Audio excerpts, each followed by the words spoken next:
Hello and welcome to SingleSexy&Sixty. I'm your host, Julie Swartz, and I'm so glad you're with us today. Today I am with a new friend that I just made. Her name is Marla, and Marla has an incredible story to share with all of us.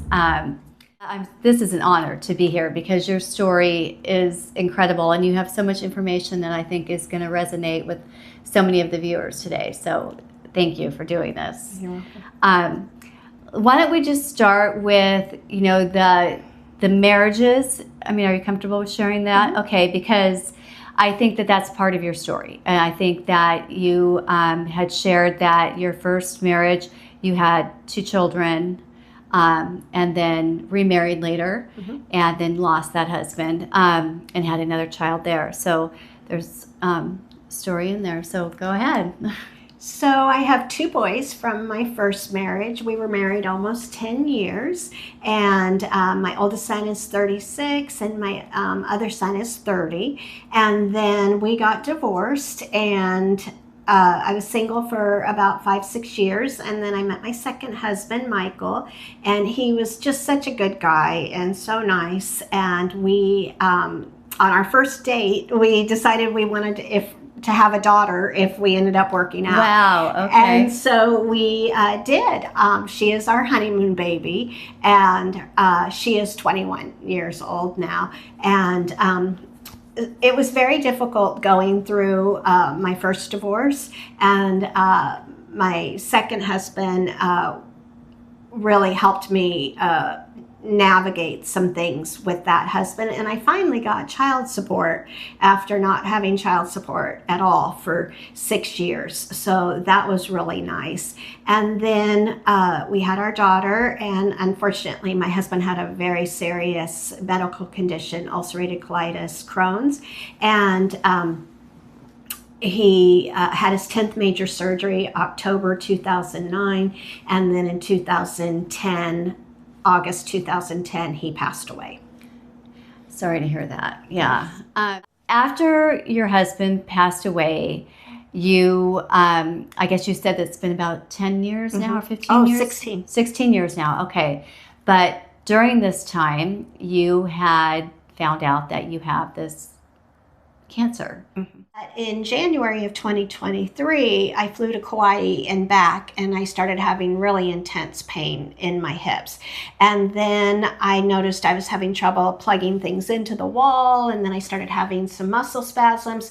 And finally, in July of 2023, they found out that I had a blood cancer in my bones, multiple myeloma. And so I did 2.5 months of induction therapy with 4 different drugs. I did a stem cell transplant up at City of Hope. Wow. And then had 100 days of isolation, which I thought was going to be really tough. And I couldn't believe how fast it went. I mean, 3 months. I did a lot of creative things, got to watch a lot of TV and movies, and I don't really get bored by myself. And wow, so, okay, yeah. I just kept finding different things to do to pass that time.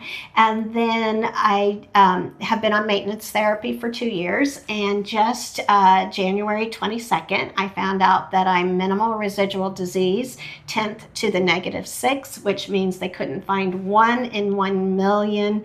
They could not find 1 myeloma cell in a million cells. Wow. So I am in remission now, and I'm super excited about that. I feel really great. I have a lot of energy. I'm really happy, and I've learned to do a lot of self-care and take care of myself, and I do yoga and meditation. I've changed how I eat, so I'm eating very healthy now. And I walk, and then I do expressive arts, and I'm in a writers group. I am part of Health Tree Foundation, Multiple Myeloma Research Foundation, International Myeloma Foundation, and Bone Cancer United, which used to be leukemia and lymphoma. And it's been really great for me to go on these webinars because I get to talk to multiple myeloma specialists and hear the latest research and things from a whole different perspective.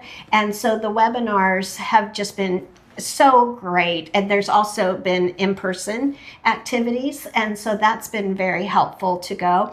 And one of the things that happened is I went to the Health Tree Roundtable Foundation or Roundtable in San Diego. And at that, 4 different myeloma specialists were talking about you don't need dexamethasone in maintenance treatment. And so I took that back to my oncologist. She reached out to one of the specialists. It was confirmed. And she took all of us off of the dexamethasone. All of you? Uh-huh. Wow. Because she learned that we don't need it. So, you learned it for her. And dexamethasone can be very hard on the bones, which myeloma can be hard on the bones, and osteoporosis and things postmenopausal. So it's been very helpful for me to go and research and learn. The thing that you shared with me earlier that kind of goes in line with this is that you have had to self-advocate for yourself in your insurance with Kaiser and things like that. And it sounds to me like just even finding information out about the disease itself. So why don't you share a little bit about that? Because I think the information that she self-advocated for will be very important for some people out there. Mm-hmm. It was hard for me when I first moved down to Carlsbad because I called to get Covered California. And the man who interviewed me started asking me some kind of strange questions. And I said, I just need to sign up with Covered California. And he said, ma'am, I'm going to make that determination. And he ended up putting me on Medi-Cal because my main source of income at that point was my late husband's life insurance policy. And so they don't count that money. And so I was kind of like, and I kind of felt a little odd about it. But thank goodness I had Medi-Cal when I got this diagnosis, because everything is so expensive. So that has been extremely helpful for me. I believe the stem cell transplant is over $100,000. Wow. And then one of my medications was $15,000, another was $13,000, and IVIG is $13,000. So everything's very expensive. And then I turned 60 in September, and so I knew I was going to get on Medicare. And one day I was trying to talk to them about it, and I was getting weird answers. And so I called Kaiser, and I said, I'm so stressed out. Like, I don't know what to do. And my social worker actually contacted the Medical Financial Assistance Program with Kaiser. How do you get a social worker? Everybody at Kaiser has an oncology, it gets connected to the oncology social worker. Oh, nice. Okay. And so I'm now working on a book called Silver Linings.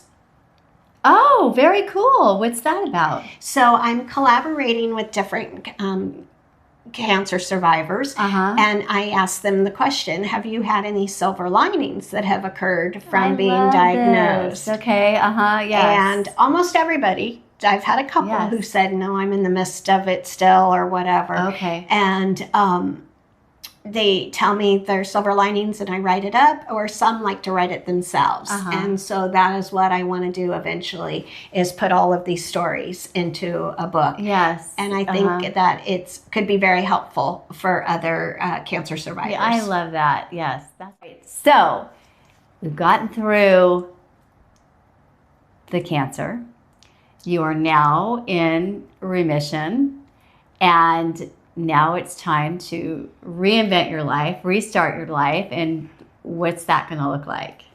Well, I've been doing it for the last couple years, and I really like where I'm living. I live in a condo on a lower level, and I have this great patio behind me, and everything is decorated very light and oceany, and with a lot of plants and flowers. And I have 2 hummingbird feeders. I love to watch them, and I've just really created a life of quite simple. I've tried to minimize as much things in my house as I could. And I really think about what brings me joy and what do I want to do every day. And so all of the different exercising and the yoga, the walking, and I think I am the happiest that I've ever been. The most content. I've created the life that I really want. Yes. So the one thing that I don't have that I still want, I would like to have a man in my life. I'm excited to see. I'm going to come back to you in about 6 months and see what did you write down that you intentionally set, and where are you at right now? But with the viewers, I know that there's so much that you shared that is going to inspire them, but what is the best information that you would share for somebody coming from a space of having dealt with everything you've dealt with a divorce, loss of a husband, and a severe illness? So is that like stage 4 cancer, or like how do they don't stage it like other ones? Okay. Yeah, but pretty much what you went through is what stage 4, I feel like, goes through. So what advice could you give somebody who's gone through all of something like this? I find this interesting because I also had a traumatic childhood that we didn't really talk about too much. Okay. There was a lot of verbal abuse and emotional neglect, and so I've struggled with a lot of that for a long time. I've been a people pleaser my whole life. I was a workaholic. I just really wanted to achieve at the highest level, which is very common for people who've had childhoods like mine. And I have been, I've had therapy before. I've worked with different people, and they talked about self-love. And I think I finally have it. I know. Yeah. I know that I love myself, and I prioritize taking care of myself. And with my intentional living, I had a suggestion given to me to say, I love myself more than anyone else on the planet.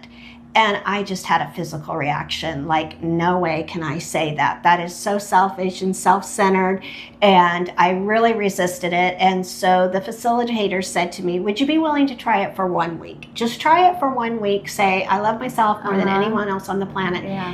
And what I found was amazing. When I said that, I did start to put myself first, and make sure that whenever I said yes, I really meant it. And if I didn't want to do something, I said no.